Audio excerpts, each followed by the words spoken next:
السلام علیکم دوستو، شمالی کوریا کی جانب سے جنگ کا آغاز کر دیا گیا ہے۔ 200 گولے فائر کیے گئے ہیں جنوبی کوریا پر۔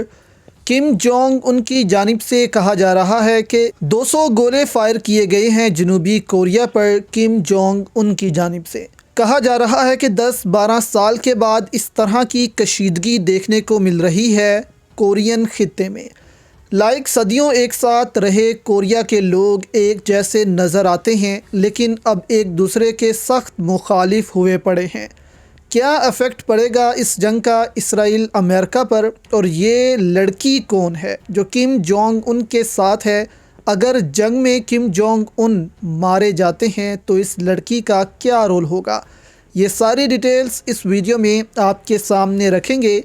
ڈیٹیل میں آگے بڑھنے سے پہلے دوستو اس ویڈیو کو لائک بھی کریں۔ اب خبریں ہیں کہ شمالی کوریا کے حملوں کے بعد جس میں 200 گولے مارے تھے شمالی کوریا نے جنوبی کوریا پر، اس کے جواب میں حیران کن طور پر ساؤتھ کوریا نے 400 گولے مارے ہیں شمالی کوریا پر۔ یہاں ابھی آپ سمجھیں کہ ابھی شمالی کوریا نے جو حملہ کیا وہ اس نے بفر زون کے قریب کیا، یعنی آپ کہہ سکتے ہیں کہ سرحدوں پر حملے کیے جا رہے ہیں، یعنی جنگ کی شروعات ہے، جہاں ایک حملہ کسی فوجی چوکی پر ہوا یا شہری آبادی پر ہو گیا۔ اس کے بعد آپ دیکھیں گے کہ یہ جنگ بڑھ جائے گی اور یہ تیسری جنگ ہوگی جو اس دنیا میں چھڑے گی۔ پچھلے ایک سال کے اندر روس یوکرائن جنگ، پھر اسرائیل غزہ جنگ، اور اب شمالی کوریا اور جنوبی کوریا کی جنگ۔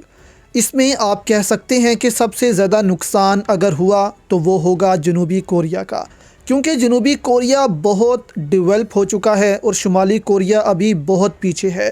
تو فوجی لحاظ سے شمالی کوریا آگے ہے اور معاشی لحاظ سے جنوبی کوریا آگے ہے۔ اب دیکھنا یہ ہوگا کہ اس جنگ میں کس ملک کو برتری حاصل ہوتی ہے۔ دیکھنے میں تو یہی ملتا ہے کہ جس ملک کے پاس فوج تگڑی ہوگی جنگ میں اس کا پلڑا بھی بھاری ہوگا۔ اب امریکہ نے شمالی کوریا کو خبردار کیا ہے کہ وہ جوہری حملوں سے باز رہے۔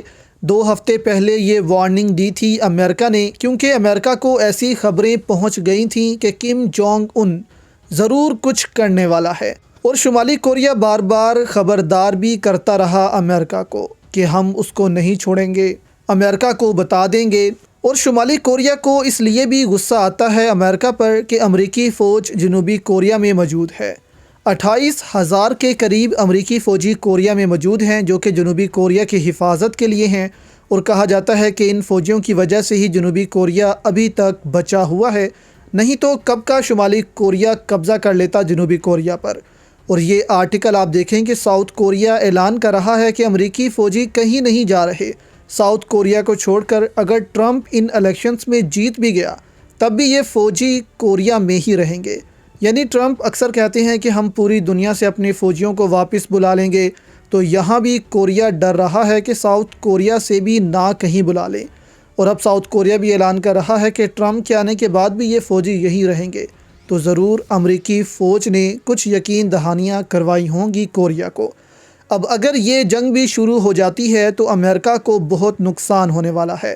3 جگہوں پر کیسے امریکہ مدد کرے گا، یعنی ایک طرف یوکرائن، پھر اسرائیل کی بھی اربوں ڈالر سے مدد کر رہا ہے، تو اگر جنوبی کوریا بھی جنگ میں پھنس گیا تو امریکہ کا ایک تو دھیان نئی جنگ کی طرف چلا جائے گا۔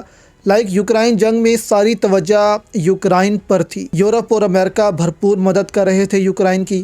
پھر اسرائیل کی جنگ شروع ہو گئی تو یوکرائن کو بھول کر امریکہ اسرائیل کی بھرپور مدد کرنا شروع ہو گیا۔ کچھ مدد یوکرائن کی بھی کرتا ہے لیکن زیادہ اب اسرائیل کی مدد کر رہا ہے۔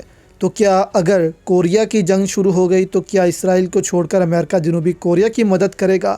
تو یہ بہت سوالات اس وقت جنم لے رہے ہیں۔ اربوں ڈالرز امریکہ اسرائیل اور یوکرائن کو دے چکا ہے، امریکہ کی اپنی معیشت خراب ہو رہی ہے، تو ایک بڑا سوالیہ نشان ہے کہ امریکہ اس نئی جنگ کو افورڈ کر سکے گا بھی یا نہیں، کیونکہ یورپ کی بھی بس ہو گئی ہے۔ معاشی حالات یورپ کے بھی بہت خراب ہیں، روس نے تیل گیس بند کی ہوئی ہے، مہنگائی آسمانوں پر ہے۔ اگر اور مدد کی یورپ نے جنگوں میں تو نقصان ان کو ہی ہوگا، اور شمالی کوریا کے پاس ایٹم بم بھی ہیں، اس وجہ سے دنیا شمالی کوریا کو چھیڑنے سے ڈرتی ہے۔ تو ان شارٹ یہ جنگ امریکہ کے فائدے میں نہیں ہے، اس لیے امریکہ چاہے گا کہ کسی طریقے سے شمالی کوریا کو روکا جائے۔ اب دوسری جانب کم جونگ ان اور ان کے ساتھ یہ لڑکی پہنچے ایک پروڈکشن فیسلٹی میں جہاں پر بیلسٹک میزائل چلانے والے لانچنگ وہیکلز بنائے جاتے ہیں۔ پیچھے آپ دیکھ سکتے ہیں کہ کتنے بڑے بڑے میزائل بھی پڑے ہیں، بیلسٹک میزائل۔ تو یہاں پر شمالی کوریا مکمل تیاری کر کے بیٹھا ہوا ہے۔ دوسری جانب ساتھ یہ جو لڑکی ہے یہ ہے کم جونگ ان کی بیٹی۔ اب یہ کم جونگ ان کے ساتھ ساتھ ہے آج کل۔ اس پر ساؤتھ کوریا نے کہا ہے کہ یہ لڑکی جو کم جونگ ان کی بیٹی ہے یہ کم جونگ ان کی جانشین ہے، یعنی اگر کم جونگ ان کو کچھ ہوتا ہے تو ان کی گدی پر یہ لڑکی بیٹھے گی، شمالی کوریا کی اگلی بادشاہ ہوگی۔ اس حوالے سے ابھی کچھ نہیں کہا شمالی کوریا نے، لیکن ساؤتھ کوریا دعویٰ کر رہا ہے کہ یہی ہے کم جونگ ان کی جانشین، اور اس حوالے سے بہت سے آرٹیکل بھی پبلش ہو چکے ہیں۔ اور یہ دعویٰ اس لیے بھی درست ثابت ہو سکتا ہے کیونکہ آج کل کم جونگ ان اس لڑکی کو اپنے ساتھ رکھ رہے ہیں تاکہ اس لڑکی کو ہر چیز معلوم ہو سکے۔ تو 2024 اب جنگوں کا سال ہے اور اب مزید اور بھی ملک اس جنگ میں کود سکتے ہیں۔